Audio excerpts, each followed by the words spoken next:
Oh. Hooked up. Fish on, fish on, fish on. Oh, it's a big bluegill. Well, what's up, guys? It's Daniel in Houston from Arms Family Homestead, and we are at the Mill Creek property right now because we're going to take this big pig trap down and take it to our house. Yes. Why is that, Houston? Because we have been having a bunch of pigs come in at night over on the High Line. That's right. So we haven't... We trapped all the pigs at our house on that 110 acres there last year and really didn't see any pigs all winter, all spring, all summer. And recently just started getting one group of 7 or 8, 9 spotted looking pigs coming in at night. Not frequently. They are coming in, but not consistently, I guess I should say. And then there's another, I got a couple pictures last night of 2 pigs that came in together. I don't know if it's 2 boars or what, but anyways, we do have a few pigs at the house. So we're going to drop the trap here in just a second and then take it apart, load it all up, take it to the house and set it up there and hopefully start catching those pigs there and get rid of them before deer season starts. To drop the trap, you're going to hit those 2 arrows. Here, you can hold it. Hit those 2 little down arrows and it'll pop up a message that says, do you want to drop the trap? And get ready because it's going to fall.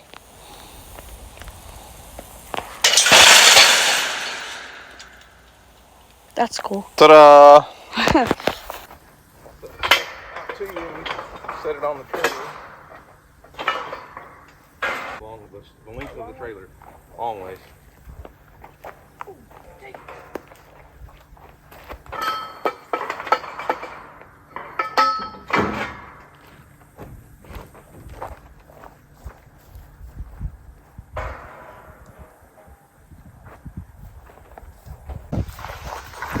Armadillo come to visit?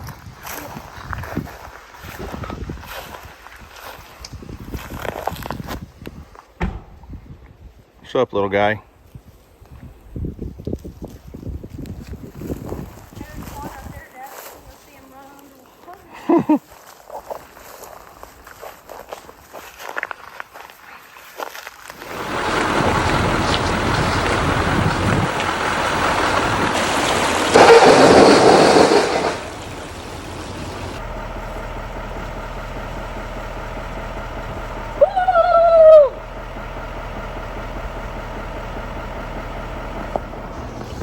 Oh, you got their attention, but they sure didn't answer. Nope. Just a bunch of little young ones.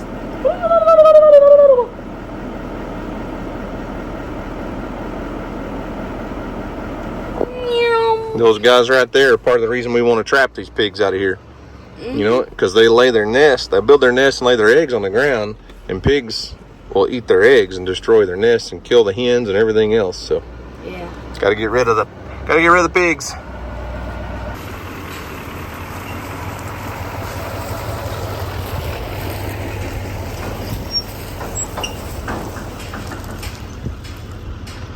I think this will be a good spot to set the trap up. Trail camera and the deer feeder are up there on top of the hill, but you know why I decided to put it right here? Because it's in the shade. Well, it's in the shade. That's a very good reason right now.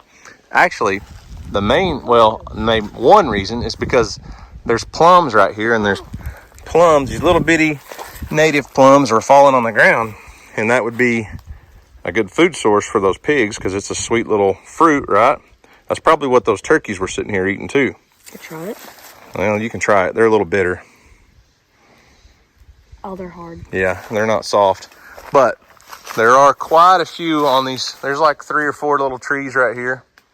So I'm sure the pigs will come in at night. You know, it's probably a natural food source that they're finding. If the turkeys are finding it, the pigs will. Yeah. All right, so let's go ahead. You get that all unloaded and set the gut set up, and I'll go to the house and get some bait for it. Who do you think you are? A little too much for one guy, huh? Yeah.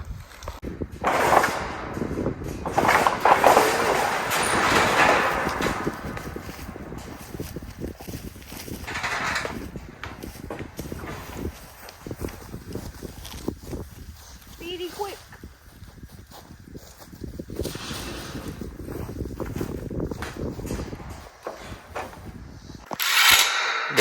Go easy at first. Just turn it slow and then cinch it down until it clicks a few times. Oh. Yeah, you got to get tighter than that. There you go. Keep going. Keep going. Keep going.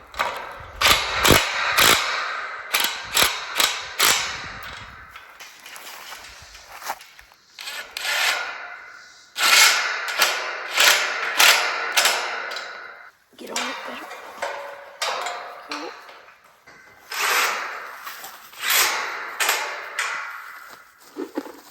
Cinch them down tight.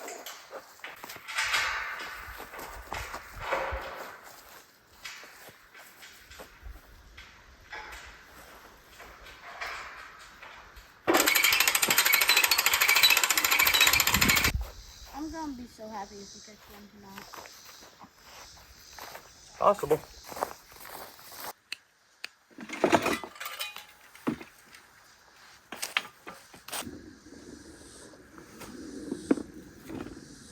Ooh. Oh. Well, there's not a whole bottle left, but I'm gonna pour everything that's in it. Okay. Can I do it? Sure.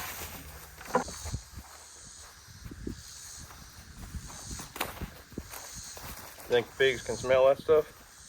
I would if I were to be a pig. No, don't prop it up or anything. Looks like there's something on the camera lens, but we're up and running. I'm gonna go clean the camera lens off. There's a smudge on it. But other than that, I think we're good to go. Trap is armed, ready to go. Safety pins are pulled. We baited it with some creep feed and a little bit of that rootin' juice. Camera's up and running. Solar panels in the sun. Can't think of anything else except maybe Pigs in the trap. wait on pigs to get here. I guess we could just go fishing or something. Yeah. So, we did have pigs right up there, 100 yards from here last night. So there's a good chance they may come back through here tonight. But usually it takes a few nights for them to get comfortable to go into that trap.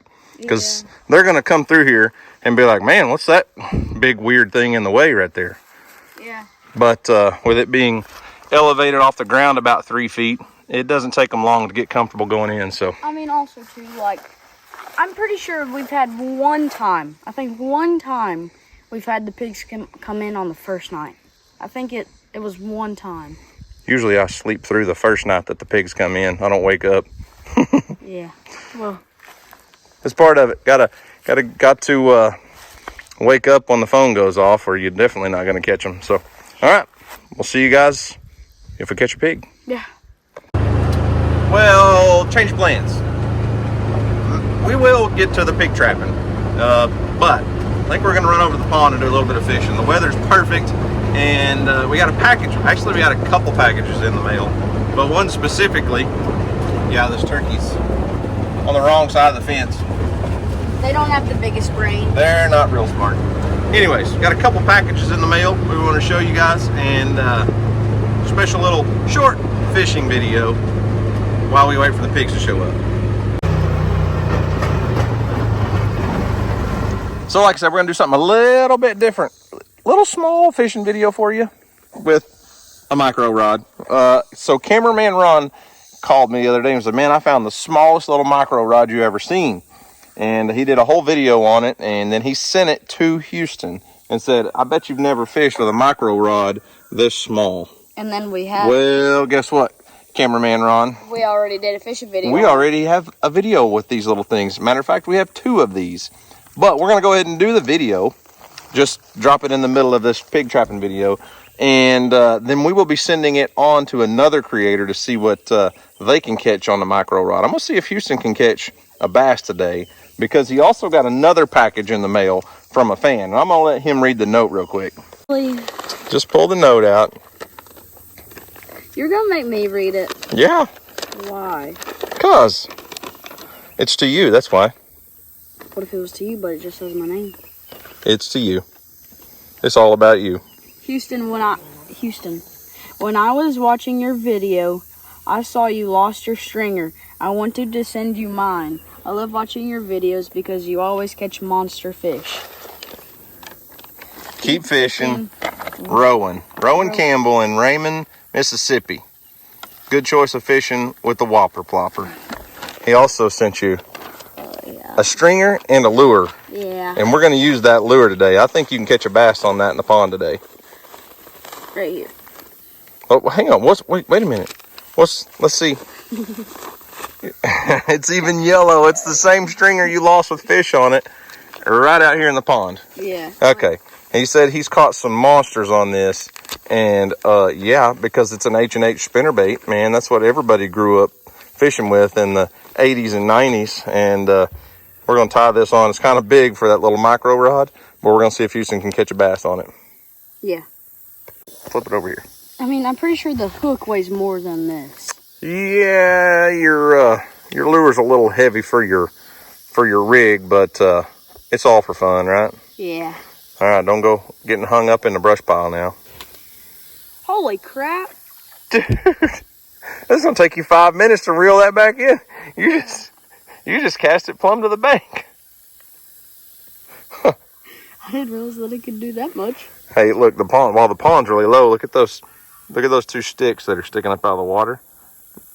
You gotta see things like that when the water's low, and you'll remember, when it rains and the pond comes back up a few feet, to watch out for those. Are you hung up on the sticks I was talking about? Well, not on those exact ones. Pretty much. Pretty much, yeah. All right, good save, Houston. We got his lure back, and then he throws it right back up there by the brush pile. Yeah, we're gonna get away from the brush pile and go back there to where all of our man-made structures are that we won't get stuck in so bad. Good idea. All right, I know it's not technically Ron's rod, but it's the same thing. So I'm gonna fish with the same kind of rod, and I've just got a little small jig tied on. Houston's gonna work with that H&H spinner, but the problem is these things are geared so low, so slow, that it's hard for him to keep from getting hung up with that H&H spinnerbait. And I don't even know that he's really able to get it to fish the way it should because he's reeling so slow. I don't know if he's able to get the blades to turn right. We'll see if we can catch a fish though. Well, we are down to one fishing pole. I broke the line on mine and it broke inside the rod. So I broke the line on mine here.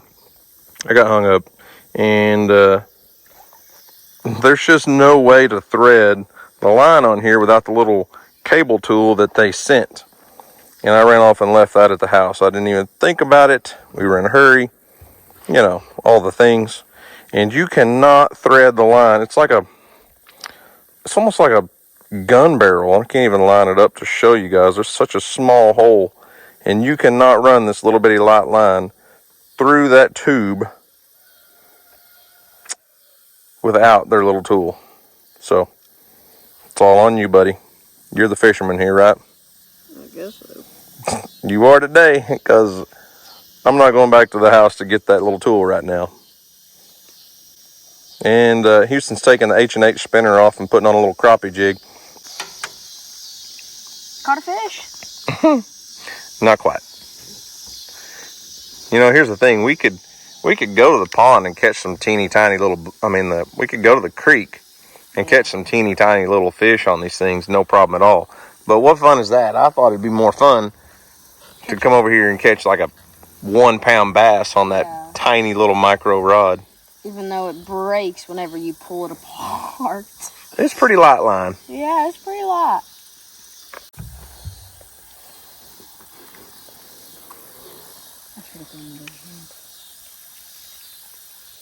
Dude, we're on the struggle bus. Yeah. We never got one single bite from a bass. So we thought, well, we'll come up here by the fish feeder and try it where the bluegill, and as we found the other day when we were fly fishing, probably mostly golden shiners are up here feeding, and tied on the smallest jig we've got right now, thinking maybe Houston could get a bite on it, and no luck so far.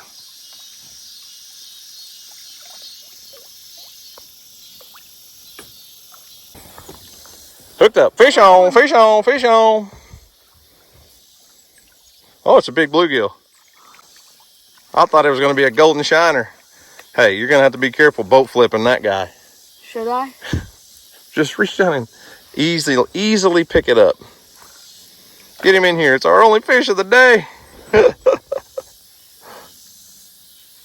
Yeah!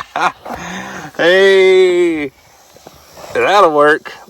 He's not a monster, but we'll take it, won't we? Yeah. I mean, after the evening we've had of not catching anything, these little rods are not the best. They'll cast that H&H spinner halfway across the pond, but a little teeny tiny, let's see that jig. A little teeny tiny, that's probably like I don't know, a 1/16 of an ounce jig maybe. Little bitty thing. It does not like to cast it. No, it's not. All right, let's let this guy go. Oh, now catching. Fixing to snag a turtle. I saw that. I just said that, and you cast it halfway out there. Just reel it. Just reel it. Here comes another turtle feed. We got, what, 2 turtles out here feeding right now? I think I'm going to throw it right in front of me. Oh, I got hit. What you're talking about, because I just got a hit. All these fish swirling everywhere, and you only caught 1? Yeah. Well, you're 1 more than me, so you outfished me today. I got one. Aww. I wasn't recording. I had one. Let me see your jig. Is it bent? Look like you're... It's going to be hard to hook a fish like that. Oh my goodness. We're going to have to straighten your hook out a little bit. Well, just a couple more casts and we're going to have to go. I hear Mom and Emily coming up the driveway. That means it's time to go to the house and have supper, or well, cook supper. I think we're going to have some omelets. So this little micro fishing rod challenge deal was started by cameraman Ron. If you haven't, go watch his video. And I think he did some fishing in Kentucky with this little thing. Probably did a little bit better than we did, but you'll have to go watch that video to check it out.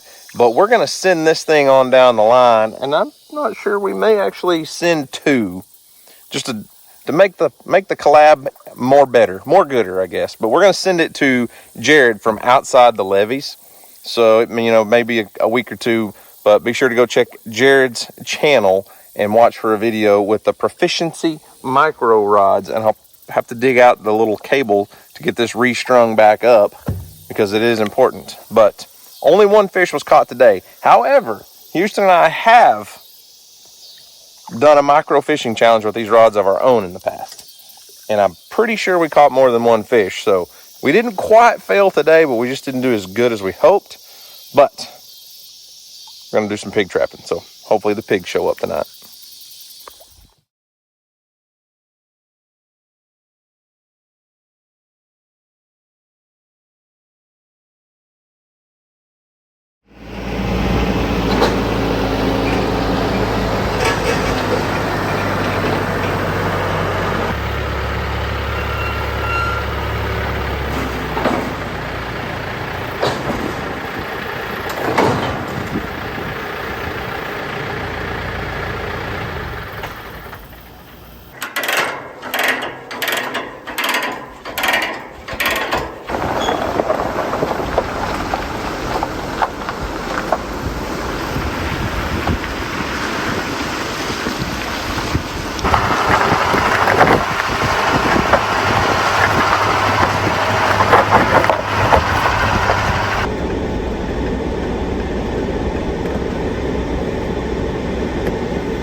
Back out at the Mill Creek property, I got the Woods PSS 60, the precision cedar, out to do some food plot planting for deer season, and we're just praying we'll get a little bit more rain.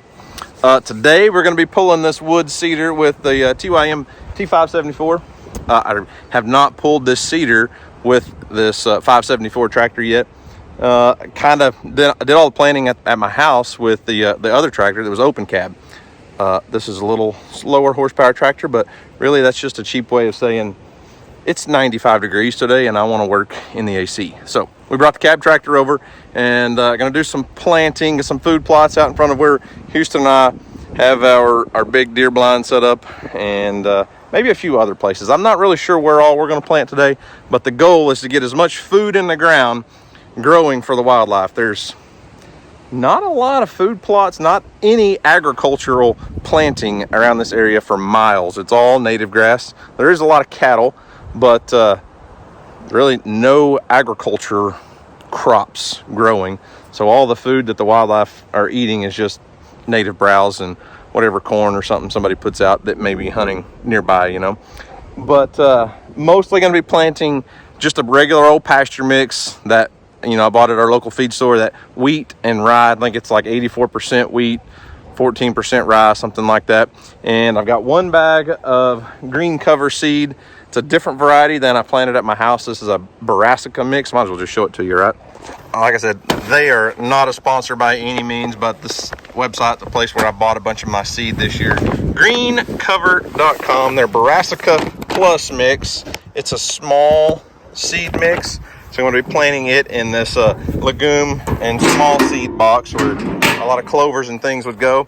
But this mix has a couple different types. Well, let's see. Smart radish, 2 different types of turnips, purple top and Vivant hybrid, some Bayou Rape hybrid kale, Kentucky Pride crimson clover, and Fixation Balanza clover. Anyways, there's the mix of brassica plus mix. It's not going to plant, you're not going to do just this. We are going to be, like I said, doing the pasture mix that's wheat and rye. I'm going to go ahead and top this off. I bought a few more bags today, but I think this stuff will do really well. Deer love wheat. Any kind of cereal grains grow really well through the winter here. So wheat, rye, oats, things like that makes really good green food for the animals. You know, I feel like over the years, you know, a lot of people have a misconception about deer hunters, and they just think they're just mean old guys that want to go out and just kill any animal in the woods. And that couldn't be any more farther from the truth. If you look at it, hunters are the most conservation-minded people around generally. Not everybody, I can't speak as a whole, but just in general, all the money that's spent on tags and licenses and hunting equipment, so much of that goes back into conservation to make life better for wildlife. And you know, deer don't have a ton of natural predators, so hunters help keep that number in check, keep those wildlife numbers in check. Yeah, at least that's what I tell myself, right? Oh, and I misquoted on that pasture mix.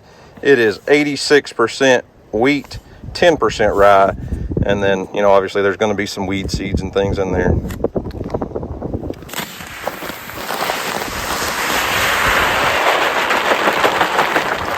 Now, there's no need to worry about recalibrating the cedar. The last time I planted at my house the other day was that pasture mix. I've got a fly on my lens. Get out of here, fly. The pasture mix was the last thing I planted, so that seed box is calibrated just fine. The legume box is pretty well calibrated for small, like Dusty was planting those clover and stuff. I'm not going to recalibrate it. I'm just kind of adding that into the mix. I don't really want it planted at a high density because I'm just trying to add it to a mix here. Since we're doing the wheat and rye, the cereal grains, the pasture mix, you know, I just kind of want to add a few extra things in there for the deer because deer like variety. They love to browse. So you go out and plant a monoculture, a whole field of just one thing, you may get a really good stand. It may do really well, but if you can plant a variety of things, deer, like I said, are browsers. They like to walk around and just nibble a little bit of everything here and there. They just nibble, where like a cow is going to graze. They don't care. They're just going to munch the grass or whatever's there all day long, where deer are more specific in what they eat, and they know certain times of the year their body requires certain minerals, certain things. Certain types of food have more carbohydrates, some have more protein, and when we can plant a blend of food for the wildlife, the deer especially, it gives you something that's going to attract the deer through more of an extended season. And the goal is to have plenty of green growing out of the ground between mid-October all the way through winter and into early spring, to help supplement those deer, to help obviously to attract them in so that we can see more deer while we're hunting. But breeding season's fixing to hit, and those bucks will go into rut and all the does will get bred, and we want those does to have the best possible body condition so that when they have a fawn in the spring, they're in the best condition they are and they can feed those babies. So it's all just a big circle, I guess. But anyways, if you're interested in a seeder, a planter for anything, whether it's food plots, winter pasture, summer pasture, Woods has a whole variety of planters like this one. I'll leave a link in the description box down below. Go check them out. They can set it up however you want.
Got a good bit planted today.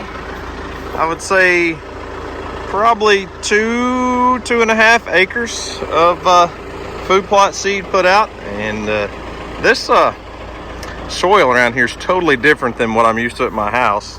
This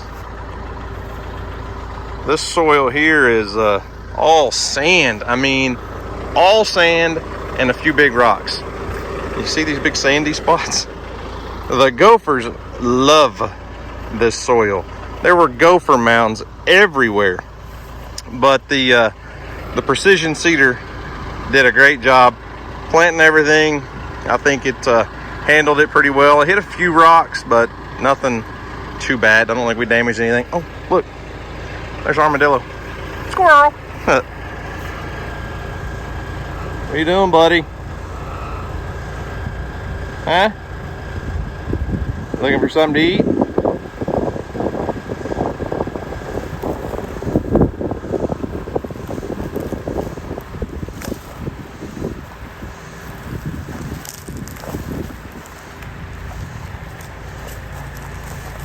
can go hide under the blind there. Is that where you're headed? Anyways, before I was distracted, as I was saying, the planter does a great job here in this sandy soil.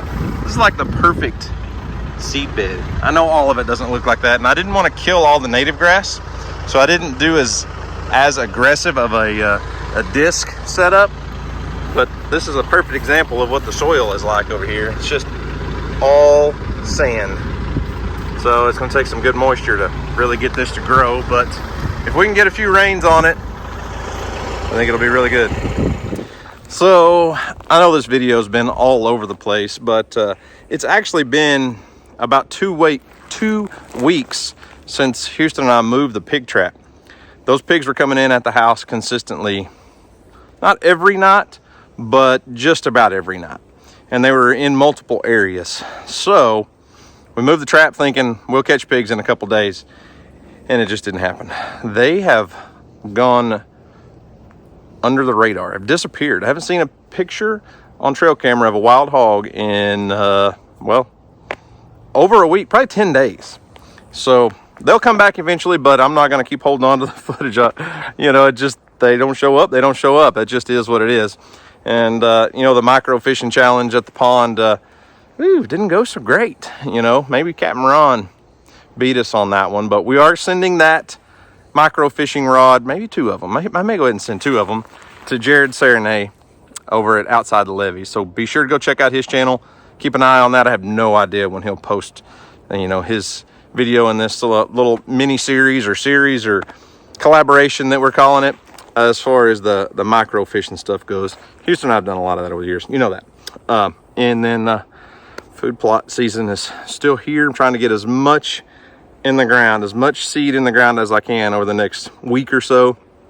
And I've planted a lot of food plots over the years. I've done it every way under the sun with tillers and discs and broadcasting with I had a spreader on the front of a 4-wheeler and hand crank spreaders and ones that go around your shoulder. And I'm telling you, that's something I've dreamed of for years. And it does a great job. So anyways, guys, that's all I've got for today. Thanks for watching. I hope you enjoyed it. Hopefully we'll catch some more pigs. Those pig videos are exciting. And maybe they'll start coming back in. So we'll see you on the next video, guys.